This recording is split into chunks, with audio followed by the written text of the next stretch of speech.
And we go straight to the medical examiner releasing the Jeffrey Epstein autopsy results, ruling it a suicide. Joining me now, Robert Gray. Robert, does this put an end to all those conspiracy theories now? Ashley, in a word, unlikely. Conspiracy theories have been swirling since Jeffrey Epstein was found dead on August the 10th. Now, the autopsy finding likely fueling more speculation about the cause of his death while he was awaiting trial for sexually abusing a number of underage girls. After all, we're talking about a high-profile prisoner who once counted Presidents Trump and Clinton as friends. We've heard from doctors on our air this afternoon telling us they're not convinced it was a suicide by hanging due to the nature of the injuries. Now, there has been speculation Epstein was strangled after reported leaks of the autopsy indicating several bones in Epstein's neck had been broken that were also consistent with being strangled. But suicide is indeed the finding by the medical examiner's office. In fact, New York City's chief medical examiner, Dr. Barbara Sampson, released a statement literally underscoring the findings. Cause of death, hanging. Manner, suicide. Now, recall the 66-year-old was found dead in his New York City jail cell. He had been removed from suicide watch even though he previously attempted suicide while in custody on July 29th. Jail guards on duty the night of Epstein's death are reportedly suspected of falsifying log entries to show they checked on prisoners every half hour as required. He had pleaded not guilty to charges of sex trafficking involving dozens of underage girls between 2002 and 2005. Prosecutors charged he recruited and paid girls to give him massages that became sexual in nature. Now, Attorney General William Barr has ordered an investigation and says the criminal investigation into any possible co-conspirators will continue.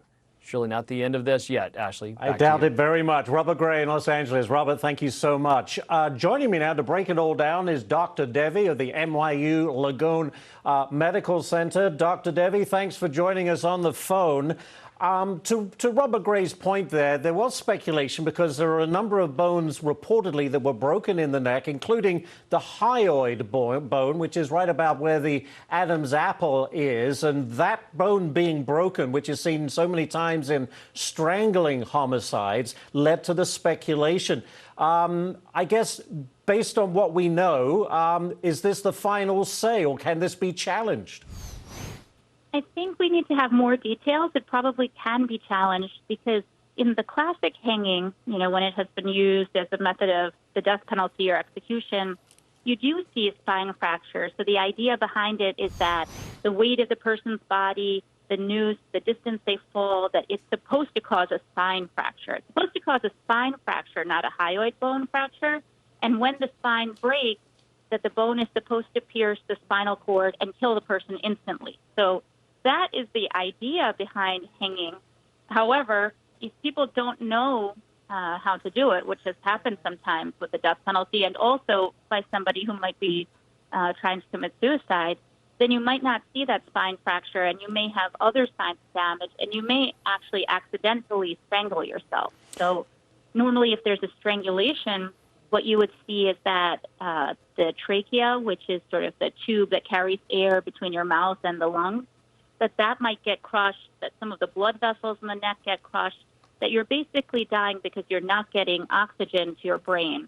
And so here we see this fracture, the hyoid bone fracture, which looks a little bit more like strangulation, but without knowing the rest, if there's a fracture in the spine, if there's other blood vessel injury or an injury to the trachea, it's really hard to kind of tell which way this leans. Now, the autopsy had been completed earlier this week, Doctor, but apparently the medical examiner needed further information before determining exactly the official cause of death. What kind of additional information? You have the body in front of you and you have the injuries. What further information would the ME need?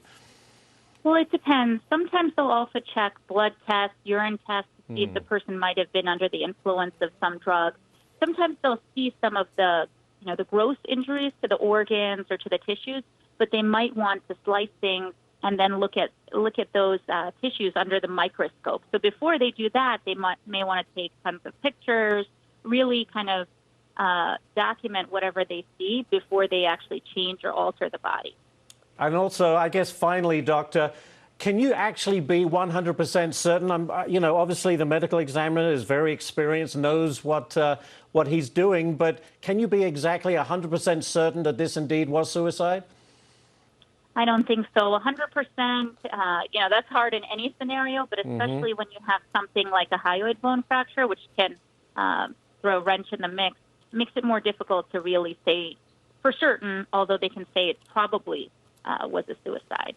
All right, we'll have to leave it right there. Dr. Devi, thank you. And of course, the investigation into why Jeffrey Epstein was left alone in a cell for up to 3 hours while guards reportedly slept, and it's filled in the log, even though they didn't do the checks, that is still ongoing. But the ME's ruling today, it was a suicide.